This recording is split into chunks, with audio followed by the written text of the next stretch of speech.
Loan आप नहीं चुकाएं, recovery वाले आपके घर पे आ रहे हैं तो सिर्फ आपको मैं 5 ऐसा बात बताऊंगा जो कि रिकवरी वाले से आपको पूछना है। यकीन के साथ मैं आपको कह सकता हूं कि दोबारा रिकवरी वाले ना तो आपको परेशान करेगा और ना ही आपके घर आने का प्रयास करेगा। नमस्कार, मेरा नाम है मुरारी गोस्वामी और आज के इस वीडियो में मैं आप लोगों को बताने जा रहा हूं कि अगर आपने लोन लिया है और आपका ईएमआई डिफ़ॉल्ट चल रहा है, आप पैसा नहीं चुका पा रहे हैं, ऐसे कंडीशन में लोन रिकवरी वाले आपके घर पे आ रहे हैं या तो फिर घर आने का धमकी दे रहे हैं, तो ऐसे कंडीशन में आपको क्या करना चाहिए।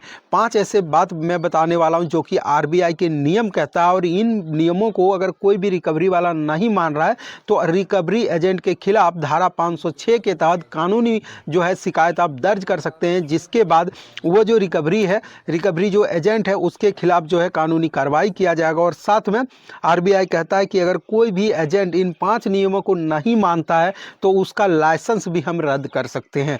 तो पहला नियम क्या कहता है? पहला नियम कहता है कि जब भी रिकवरी वाले आपके घर पर आता है, ठीक है, आपने लोन लिया, आप पैसा नहीं चुका रहे हैं, आपके पास कोई समस्या है, लेकिन रिकवरी वाले जो है आपके घर आ गए। अब जब घर आता है तो उनसे आपको क्या सवाल करना है? पहला सवाल करना है कि जो भी रिकवरी वाला होगा उसका एक पहचान पत्र होना चाहिए, ठीक है। जैसे कि मान लीजिए कि आप किसी कंपनी में जॉब करते हो, आप इंजीनियर हो, तो आपको एक टाई मिलता है, उसमें एक आइडेंटिटी कार्ड मिलता है, तो वो आइडेंटिटी कार्ड उसके गले में लगा हुआ होना चाहिए। अगर नहीं लगा हुआ है तो जैसे ही वो बोलता है कि मैं रिकवरी वाला हूँ तो सबसे पहले उसको जो है पहचान पत्र मांगिए, जिसको कहता है आइडेंटिटी कार्ड। उसके बाद उनको बोलिए कि आपको नोटिस दिखाना है, जैसे कि हमने किसी कंपनी से लोन लिया है और अगर मैं पैसा नहीं चुकाऊंगा तो जो भी लोन कंपनी है वो हमें एक नोटिस जारी करेगा और नोटिस जारी करने के बाद उसमें साफ साफ लिखा रहेगा कि इस कंपनी से आपने लोन लिया, आप पैसा नहीं चुका रहे हैं, इसलिए ये नोटिस हम आपको दे रहे हैं और साथ में हम अपना रिकवरी वाला भी भेज रहे हैं। और ये 2 चीज़ आपको तो एकदम मांगना ही मांगना है। अगर ये दोनों चीज़ वो आपको नहीं दिखा रहा है तो समझ जाइए कि भैया अब ये जो रिकवरी वाला है ये कोई फेक है। फेक कहने का मतलब क्या होता है? रिकवरी वाला जो होता है वो एक प्रशिक्षण रिकवरी वाला अगर होगा, वो अगर आरबीआई के नियम को जानता होगा, उन्होंने अगर ट्रेनिंग लिया होगा, तो ये दोनों डॉक्यूमेंट्स लिए बिना वो आपके घर पे नहीं आएंगे। और अगर वो आता है तो इसका मतलब है कि मान लीजिए कि आपने किसी ऐप से लोन लिया, छोटा मोटा ऐप से, उससे आपने लोन लिया। अब लोन लेने के बाद क्या होता है कि जब आप पैसा नहीं भरते हैं तो ऐसे कंडीशन में ये लोग क्या करते हैं, रिकवरी वाले हायर करते हैं। और हायर कैसे करते हैं? तो कमीशन बेस पर करते हैं। जैसे कि मान लेते हैं कि आपका लोन अमाउंट 10,000 का है, तो आपने पैसा नहीं भरा है, तो 10,000 अगर रिकवरी वाले रिकवर करके देंगे तो उसका 10% या 20% उनको दे दिया जाता है, ठीक है। और ये जो रिकवरी वाले होते हैं ये ऑथराइज रिकवरी वाले नहीं होते हैं। कोई भी जो कंपनी एनबीएफसी से रजिस्टर होता है वो ज़्यादातर रिकवरी एजेंट जो रखेगा वो ऑथराइज पर्सन को ही रखेगा, जो कि ट्रेनिंग किया हुआ होना चाहिए, साथ में आरबीआई के सभी नियम एंड गाइडलाइन को वो फॉलो करता हो। तो ये 2 सवाल आपको सबसे पहले पूछना है।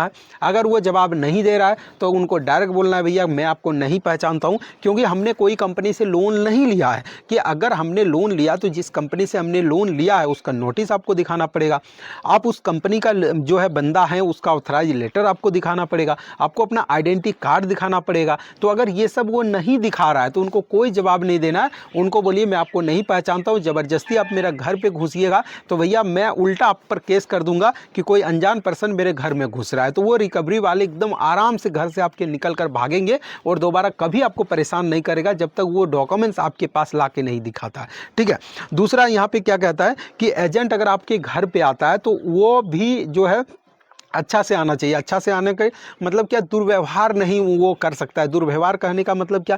घर में आया और आके जैसे कि महिला है या तो फिर जो आस पड़ोस के लोग हैं उसको वो शेयर नहीं कर सकता है चीज़ को कि इस व्यक्ति ने लोन लिया है, पैसा नहीं चुका रहा है, डिफॉल्टर है, तो वो शेयर भी नहीं कर सकता है। साथ में बदतमीजी जैसे कि गाली गलौज, अभद्र भाषा, धमकी, इस तरह का बात वो नहीं कर सकता है। अगर कोई भी रिकवरी वाला कर रहा है तो प्रॉपर आप उसका रिकॉर्डिंग कीजिए। क्या कीजिए? वो जैसे ही वो आपको कॉल करता है कि भाई, वो तो पहले बोलेंगे कि मैं आ रहा हूं, तो जब आपको पता चलता है कि रिकवरी वाला आ रहा है तो सबसे पहले जैसे ही आता है तो शुरू से जब आप उसके पास कार्ड मांग रहे हो तो उसका भी रिकॉर्डिंग कीजिए, ऑथराइज लेटर मांगे तो उसका भी रिकॉर्डिंग कीजिए, और आपका नोटिस मांगे हैं तो उसका भी रिकॉर्डिंग कीजिए, अगर वो कुछ बोल रहा है तो उसका भी रिकॉर्डिंग कीजिए। ये आगे चलकर आपको काम आएगा, क्योंकि आरबीआई के नियम का उल्लंघन कोई नहीं कर सकता है, ना आप कर सकते हैं ना हम कर सकते हैं।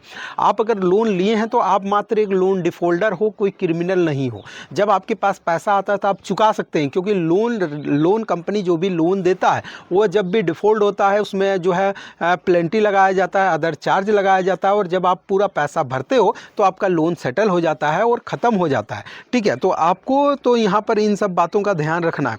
साथ में अगर मिलने की जगह, अगर मान लीजिए कि रिकवरी वाला आपको कॉल किया और वो मिलने के लिए अपने ऑफिस पर बुला रहा है, ठीक है, अगर ऑफिस पे बुला रहा है और अगर आपको लगता है कि ऑफिस पे जाना मेरे लिए ठीक नहीं है, तो आपको बिल्कुल नहीं जाना है, आपको एक जरा भी टेंशन नहीं लेना है, क्योंकि रिकवरी वाला अगर ऑफिस पे बुला रहा है, आप वहाँ पे जाएंगे। तो हाल फिलहाल हमने एक वीडियो बनाकर दिखाया था जिसमें हमने बताया था कि रिकवरी वाले ने सबसे पहले अपने ऑफिस में बुलाया, फिर उसके साथ बदतमीजी की, फिर उसका जो है वीडियो बनाया और उसको वायरल किया। बाद में हालांकि रिकवरी वाले के खिलाफ जो है एक्शन लिया गया, आरबीआई ने साफ कहा कि इस तरह का जो है हम बर्दाश्त नहीं करेंगे, और जो भी लोन कंपनी है उस रिकवरी वाले के खिलाफ हम लीगल एक्शन ले रहे हैं। साथ में हो सकता है तो जो लोन कंपनी है उसका लाइसेंस भी हम रद्द करें। तो आपको ऑफिस नहीं जाना, अगर बुला भी रहा है तो उनको बोलिए भैया कि अगर आपको आना है तो आप आइए, मैं जहां बुला रहा हूं, आप उनके बुलाने पे नहीं जाना है, ठीक है।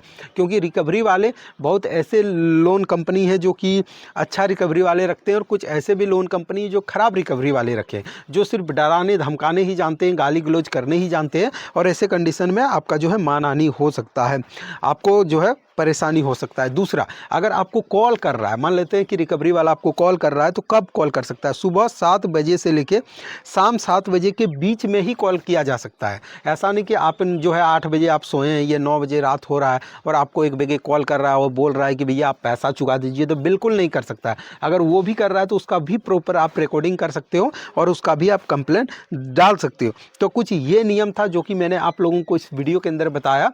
अगर आपको भी कोई कंपनी परेशान कर रहा है, हरासमेंट कर रहा है, तो उसका अगर आपके पास रिकॉर्डिंग है, विद प्रूफ आपने करके रखा है, तो आपको क्या करना है, हमारे चैनल के अबाउट सेक्शन पे जाना है। अबाउट सेक्शन पे हमने एक व्हाट्सअप नंबर दे दिया अपना, व्हाट्सअप नंबर पे उसको जो आप हमें व्हाट्सअप कीजिएगा, मैं जल्द ही उस पर फिर एक नया वीडियो बनाऊंगा। और नया वीडियो बनाने से क्या होगा, लोगों के बीच में जब वो वीडियो जाएगा तो काफ़ी लोग जो है कुछ सीख पाएंगे। क्योंकि देखिए, डर आपके अंदर तभी होता है जब जो है आपको जानकारी का कमी होता है। अगर आपके अंदर जानकारी रहेंगे तो आपके मन में जो डर है वो बिल्कुल निकल जाएगा। तो ये एक गलत धारणा लोगों के मन में बैठ गया है कि मैं जब लोन का पैसा नहीं चुकाता हूं तो रिकवरी वाले मेरा घर पे आके क्या करेंगे। तो देखिए, उनका काम है रिकवरी करना, वो आएंगे, लेकिन जो नियम है आरबीआई के उस हिसाब से उनको करना पड़ेगा, उस हिसाब से ही रिकवर किया जा सकता है। अब रिकवरी वाले आके गुंडा बनेंगे तो ऐसा नहीं किया जा सकता है, और ना ही कोई कर सकता है। अगर कोई कर रहा है तो बिल्कुल गलत है, उसके खिलाफ लीगल एक्शन लिखिए।